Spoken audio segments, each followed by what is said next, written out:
The road. Amazing. Welcome everybody this evening. I am super excited to be speaking to you, and I just want to say a huge well done to every single one of you who's jumping on these calls consistently every single week, showing up for you, your business and your future self. And if you're brand new, just know you have made the best decision to jump into the best business, and just a massive warm welcome to what I think is absolutely the best ride in town. So my name is Claire Westmoreland, and I am a ridiculously proud independent consultant and regional vice president with this phenomenal company. And tonight, I'm going to be very honest and a little bit vulnerable with you all to share some lessons that I've learned in recent months that have shifted where I am, and I hope might do the same for you if you're not where you want to be yet.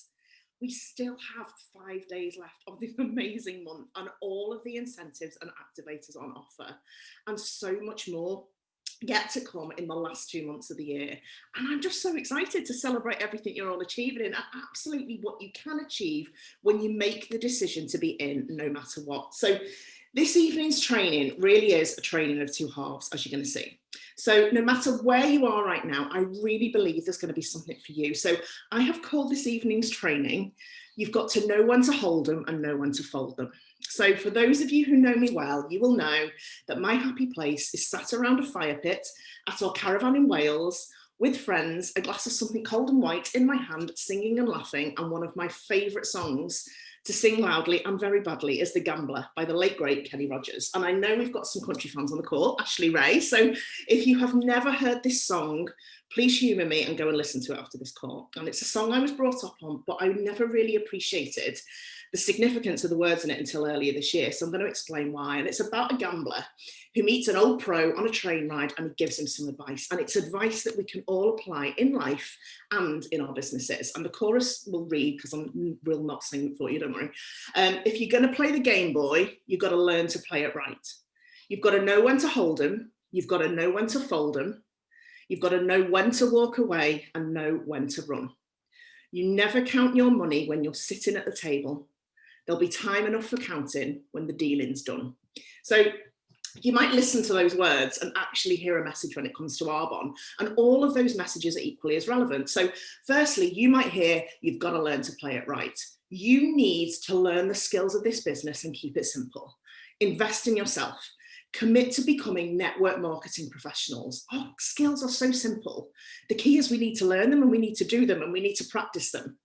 So you need to grow your network. You invite that network to take a look at Arbonne, you present Arbonne to them, you follow up strong, and you help people get started as new consultants and give great service to your preferred clients.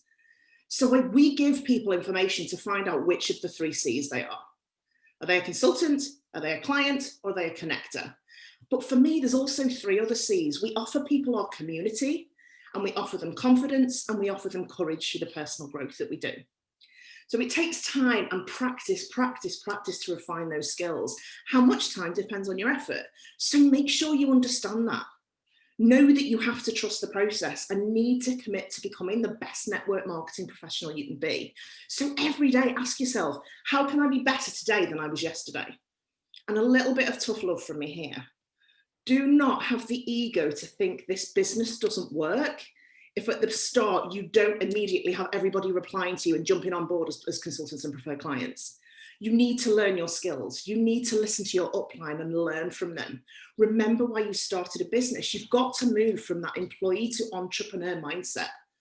Understand that your upline is teaching you how to build this business, but they can't do it for you. If they're asking you to get on training calls or read a particular book or send them a recording of you doing a one-to-one or asking you to get people in front of them, it's because they know how to teach you to create success. You might feel nervous, you might feel out of your comfort zone with some of the things that they're asking you to do, but that's where growth happens. And guess what? They've done exactly that already. So follow success, it leaves clues. They're not asking you to do anything they haven't done themselves. They're trying to help you. So think of it like Arbonne University, 3 to 5 years of consistent learning and growth and activity. But unlike university, you graduate with a strong business if you've been committed, with the earnings you deserve based on your effort, rather than a load of student debt. So trust the process, do the do and stay the course. And obviously for anyone new to the business, check out earnings.arbonne.com. So maybe you've heard the line, you've got to know when to walk away.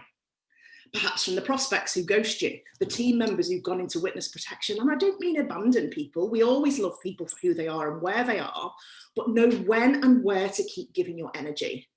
After all, it's easier to give birth than raise the dead, right? We've all heard that before. Walk away from drama. Do not be distracted by drama or gossip. Make sure that no drama is the culture of your business and your organization. Become solution focused and move on. And also walk away from comparison. There are so many variants in you and your journey and that of others. So how can we possibly compare each other? I can guarantee that someone that you perceive as being more successful than you is simply doing more than you. More activity, more personal development, more learning, more refining their skills, more getting out of their comfort zone. And what does comparison actually achieve? Nothing. Comparison is the thief of joy and it will paralyze you. So keep your eyes on your own lane, put the blinkers on, and instead focus on what you need to be doing and do it rather than looking at what others are doing. Celebrate other people's success. Imagine how amazing that feels. And in turn, you're going to attract the same. Be so happy for other people's success. It's their time to shine, but know that yours is coming if you're doing the do. Or maybe you heard the line from that chorus, you've got to know when to run. We all know this business is about consistency. Consistency is the best friend of success. The opposite of consistency is mediocrity. Who wants to be mediocre? Arbonne can be done part-time, but not some of the time. It's about consistent efforts, no matter what, every single day. And then we have a big goal, we step it up and we run. Some people run faster than others, some jog, some sprint, but we need to know when to run and ride that momentum, which we create through that daily consistent reaching out, sharing Arbonne, following up and working on our mindset. And follow your team system for doing that. I'm not going to teach you through that now. My point is you do that even when it's not convenient. No athlete will achieve results by training when it's convenient. I want you to be an Arbonne athlete. Leaders in Arbonne do their daily method of operation even when they're knackered, even when work is hard and you've worked a long day, even when the kids have driven them to distraction and you're in half term and you're in tier 3 restrictions, when every single person they've spoken to that day has allowed us to run when the time is right, excuse me, said no or ghosted us. We go again because that's what creates momentum. Then we can run. Make good choices every day. Make the right choice in that moment in terms of the outcome you want, not how you feel in that moment. So what are you doing when no one's watching? Ask yourself, is what I'm choosing to do right now put me on the success curve or the failure curve? Don't wait for something or someone to motivate you. Never base your actions or inactions on the results you see or what's going around us. We just go again, no matter what, no excuses, because excuses only sound good to the person making them. We've all got stuff going on.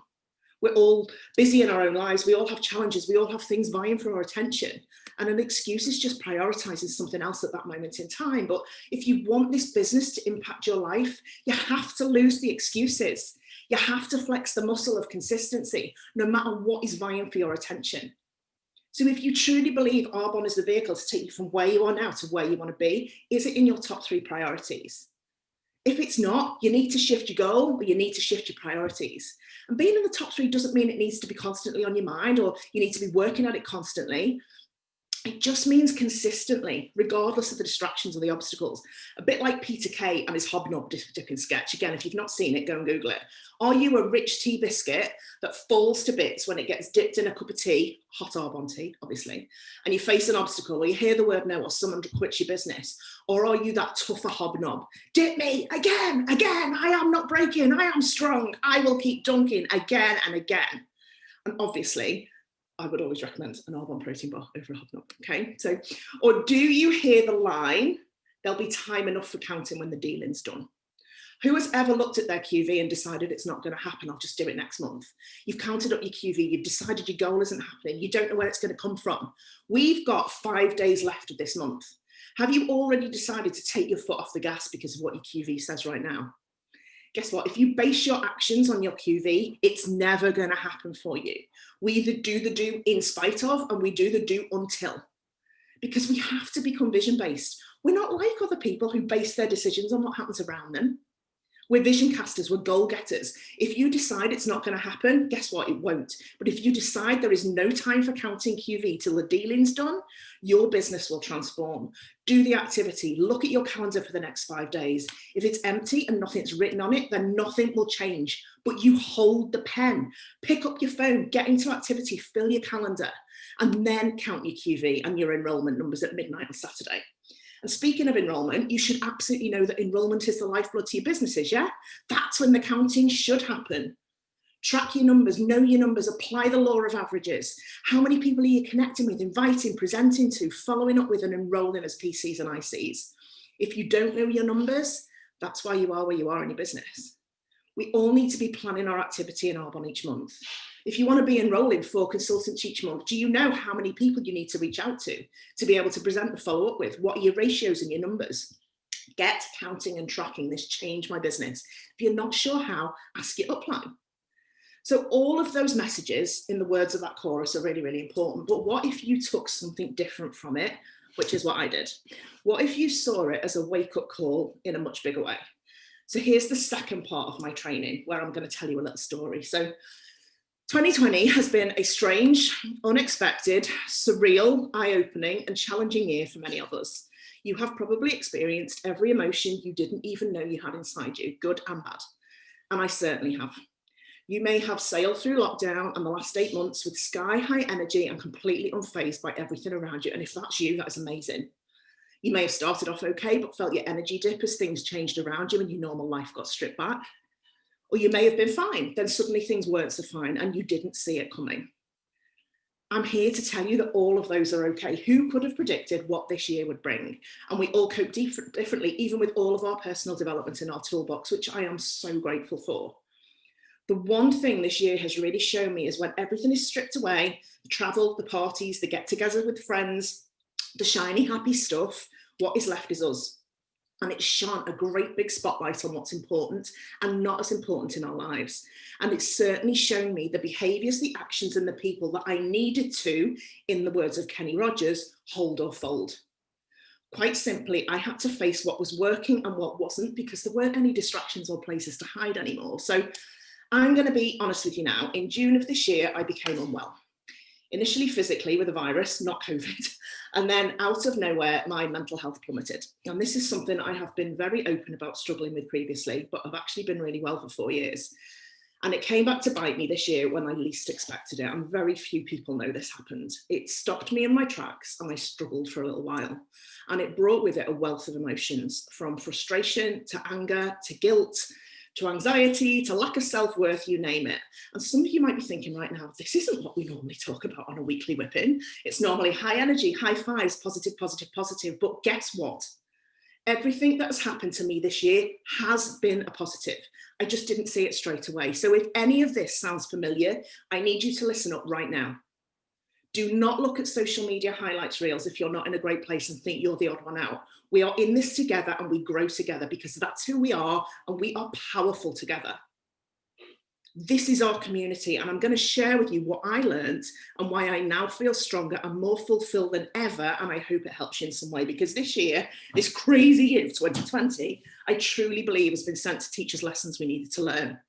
And I was lucky enough to be on a call last week with network marketing legend Richard Blissbrook, and he said this: the landscape will change. Everyone has a plan till they get punched in the face. Any plan can be destroyed. We need to adapt, improvise and overcome. So what are your lessons? How can you learn from them to grow yourself and take your business forward in the most authentic and servant way you can? Because for me, 2020 has become the year of being servant to the things and people that I hold most dear, and most importantly to myself. Putting yourself first is not selfish, and that's been my biggest lesson so far this year. So I've worked really hard to build the business that I have. We all know this business takes graft and commitment and grit and fun. And I've always had that in abundance, and I still have. But I truly believe that one of the reasons I faltered in June was because my graft and commitment wasn't always in the right places. And being stripped back to just me with none of the shiny stuff really helped me to recognize the following things in my business and in my life. So number one, I realized the places I was spending my energy weren't always serving me. They were draining me. Secondly, I realized the way I was building my business was the way I always had been. And although consistency is key, some of the things I was doing were not best use of my time and weren't in line with what I realized was most important to me. Thirdly, I realized I was focusing on being in control in my life. And when that control was taken away, it made me look at what was left and why needing to feel in control wasn't serving me personally or in my business. And fourthly, in terms of my business, I realized that I needed to reconnect with my why, not in the way I always had done, which was my family and my work-life balance. Even those things were just as important. It made me look at who I wanted to help and why. What impact did I want to make? What did I actually stand for? What were my values? In a 2020 world that was crying out for authenticity and kindness. And yes, I've thought about this stuff previously, but this year has just laid bare what's most important to us all: health, family, community, friendships, financial security, independence, and an ability to have our own backs, caring for others on the planet. And never has it hit home as hard as it has recently. So how did I change things and what's been the result of that? Here are the lessons. So firstly, I sought professional help. I confided in those closest to me, and some of them are on this call. So I wasn't too proud to reach out. I accepted it's about progression, not perfection. I've always been a high achiever. I've always been my own whipping boy, but also my own worst critic. So if you're not where you want to be right now, you need to know there are no setbacks. There are only redirections. I just needed to be redirected. And I'm so grateful this happened to me. I'm grateful for 2020 and what it's teaching me. Humility, patience, self-awareness. The same things have been happening over and over in my life and my business, and I hadn't been heeding my own biggest lesson. The same things keep happening to you. You haven't learned the lesson yet. Self-awareness is key. If you don't have it yet in your business, ask your upline. They'll be able to give you positive, constructive feedback to help you. It's good to ask. It's good to talk. Look for patterns in your behavior and your actions, because when you're aware, you can choose differently. I also realized more than ever that my inner state was crucial, because things work out for us when we find the joy in things. It's as simple as that. Executive National Vice President Sarah Dunning talks about this, being in one of three states: acceptance, enjoyment, or enthusiasm. If you're not in one of those three states, you're creating suffering for yourself or others. This helped me so much to focus my thoughts. Acceptance is being in a state of peace with what you're doing or experiencing. Enjoyment is being fully present in it with high energy, and enthusiasm is deep enjoyment attached to a goal, and your energy increases as you move from acceptance to enjoyment to enthusiasm. So that's what I focused on doing. Secondly, I allowed myself time to think about what was most important to me. I know I will be a 6YD MVP, but I had become so focused on the end goal that I was forgetting to enjoy the journey. And most importantly, I'd neglected the person I needed to become on that journey. I needed to respect my time, and I needed to reapply the art of focus rather than spread myself too thinly. I reread the 12-week year and I put it into practice.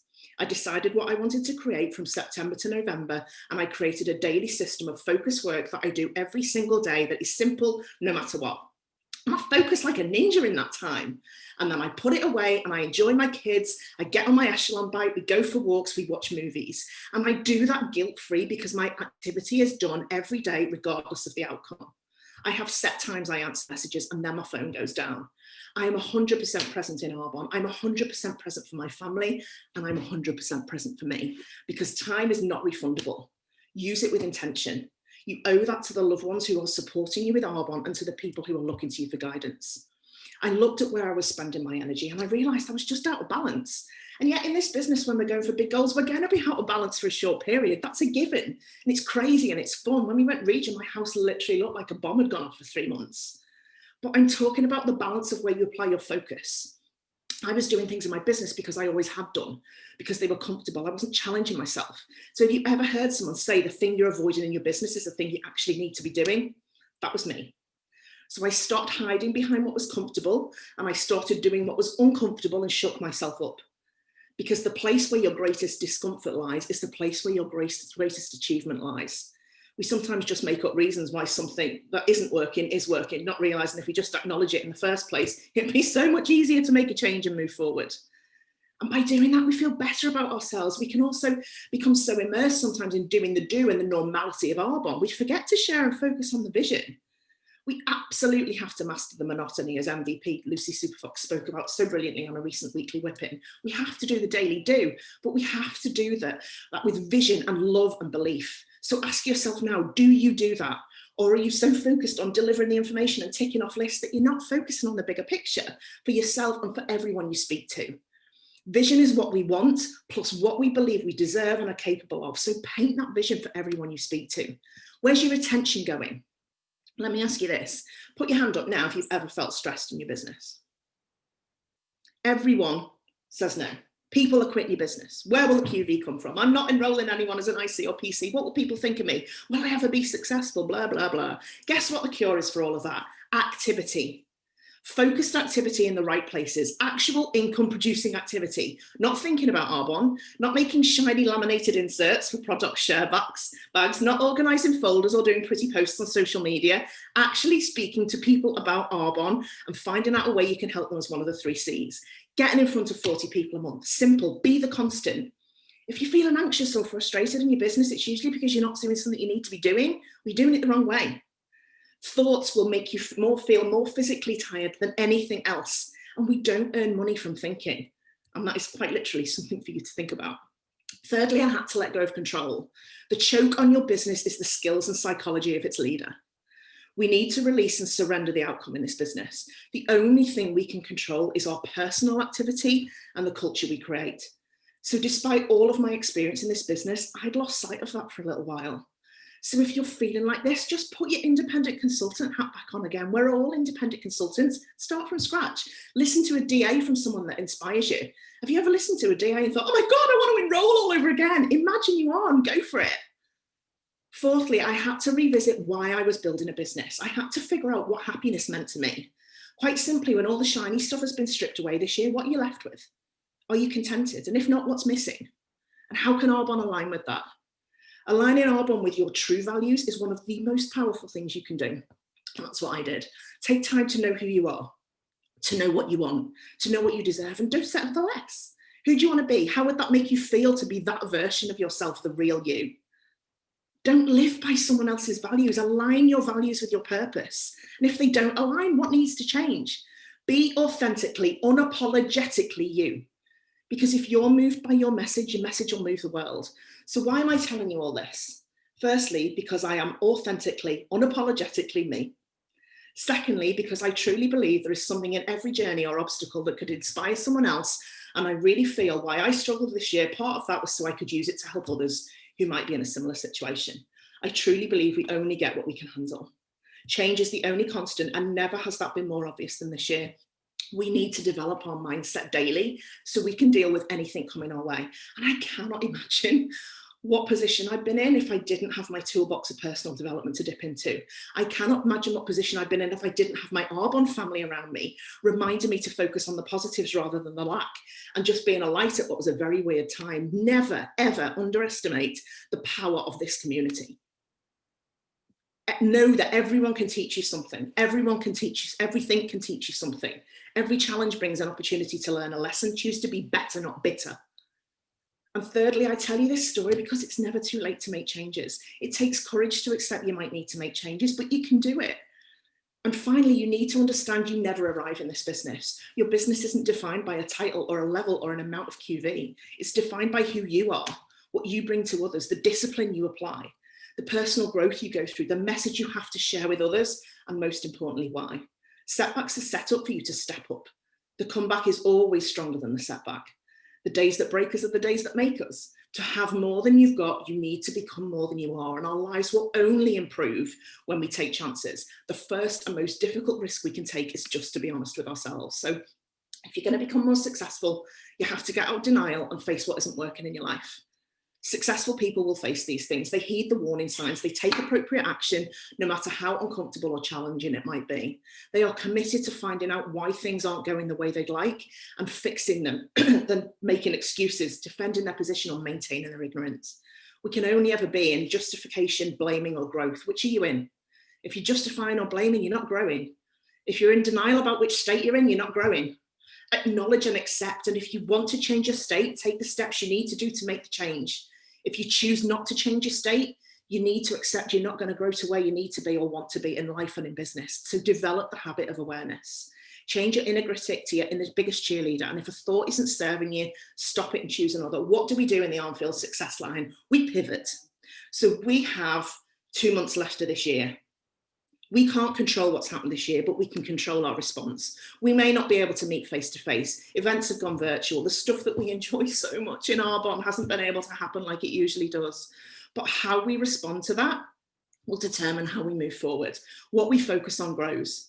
We accept, we adapt, and we grow. And we are grateful for everything that this community is, every possibility this business brings us to grow and step up and adapt and help others. And I am grateful for those challenges because they shine a light on what needs to change internally and externally. So if 2020 has been amazing for you, embrace it and run with it. If 2020 has been challenging at any point, I'd encourage you to take the time after this call to make a list of what you feel isn't working in your life. Start with the 7 main areas we usually focus on when we set goals: financial, business, free time, health, relationships, personal growth, and making a difference to others. And if you're not sure, ask those people around you what they feel isn't working for you. Ask what's not working. How can I improve it? What requests can I make? What do I need to do? What action steps can I take to get each of these situations to work the way I'd like? Refine a skill. Learn how to grow your network. Read a book, listen to an audio, ask for help, just make a plan. Choose an action, then do it. Commit to it, focus, let go of control, let go of the outcome, enjoy the journey. Grow through the challenges. Be grateful every single day for the breath in your lungs and the smile on your face. Find something in every day to make you smile, and find a way to every day to make someone else smile. Never quit on the actions you said you were going to take on yourself and business, because every time you quit or put something off, you're chipping away at your own self-worth. The key to your success in the future is found in what you do now. This has been the year of rediscovering my own self-worth and what makes me tick. We get what we expect and we get what we allow. Accepting that perfection isn't the goal, but progression is. Accepting that things will challenge us, but they're also what will grow us if we're open to that growth. Knowing that it's okay to not be okay, but talking about it and learning from it is the best thing we can do for ourselves, and we'll come back stronger for it. Learning what my true message is that I want to share both in and out of my business, and that feels honest and real and authentic in everything that I do and everyone I speak to. Learning patience. We can't rush something that we want to last forever. Focus on the little things we should be grateful for every single day, no matter what life throws at us, and loving ourselves first and foremost, because if we don't, how can we love and help others? We can only see in others what we see in ourselves. And finally, being focused, consistent, and intentional in the time I spend on my business means it's okay to watch The Vampire Diaries with my 14-year-old daughter without feeling guilty that I'm watching TV. Presence is the ultimate goal, and goals are irrelevant if you're not content in the current moment. So I'm going to bring it back to Kenny Rogers. I've relearned to play my own game, and I've learned to play it right. Real, honest, authentic, fun, focused, and servant. I have literally practiced what we preach with Arbonne. I've taken a 360 holistic view of myself, mind, body, and skin to create a sustainable, healthy approach to my life and my thriving business. Because the way we do anything should be the way we do everything. We get to choose our excellence by the habits we create, the love and respect we have for ourselves and others, and the difference we want to be in the world. I am not much of a gambler, but by focusing on choosing my excellence and being grateful for everything that comes my way, I know that I am absolutely betting on myself now and in the future. So when all is said and done, it's all been said, now it needs to be done. Find the place inside you where everything is possible. Let today be the day you give up who you have been for who you can become. The past doesn't define me, and it does not define you. There is nothing that has ever been done to you or never been done to you that is keeping you from your destiny. Take responsibility for you. You can change everything in an instant if you choose it, because you get what you planned. Make a decision every day to go to bed knowing you've faced something, you've learned something, and you've impacted someone positively. Now go and smash the rest of this crazy, crazy year of 2020. It is never a gamble. It's just a decision. Love you lots. Have an amazing, amazing end to your month. Thank you, guys.